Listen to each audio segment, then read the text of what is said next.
User authentication based on a username and password is a common method of verifying a user's identity. However, it can also be vulnerable to a variety of attacks. Here are a few examples. Brute force attacks. This is where an attacker uses a computer program to repeatedly try different combinations of username and passwords in an attempt to guess the correct combination. This can be mitigated by using account lockout policies, which lock an account after a certain number of failed login attempts. Dictionary attacks. This is similar to a brute force attack, but the attacker uses a predefined list of words and phrases in an attempt to guess the password.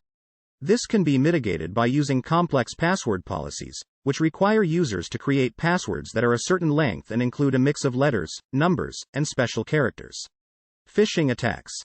A phisher can send an email or text message that looks like it's from a legitimate source, asking the user to enter their username and password. If the user falls for the scam and enters their credentials, the attacker can use them to gain access to the user's account. Credential stuffing. This is when an attacker takes a large number of stolen usernames and passwords, and try them on multiple different websites or systems, to see if any of them match. This can be mitigated by using Password Manager or by using different complex password for each account. Keyboard logging malware. Malware that records keystrokes or takes screenshots of users while they are entering their credentials. Later on, the attacker can use that information to gain access. The best recommendation for used is to use the Password Manager as a tool that helps users generate and store complex, secure passwords. It can also automatically fill in login forms, so users don't need to remember their passwords. One of the main benefits of using a password manager is that it allows users to create strong, unique passwords for each of their accounts. This is important because it makes it much more difficult for an attacker to guess or crack a password if they have access to a large number of stolen credentials. It also prevents using the same password across multiple accounts, which is a common practice, but it makes it easier for an attacker to gain access to multiple accounts.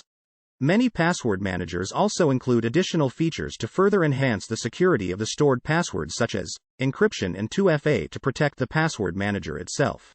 Examples of popular password managers include LastPass, 1Password, Dashlane, Keeper, Bitwarden, NordPass.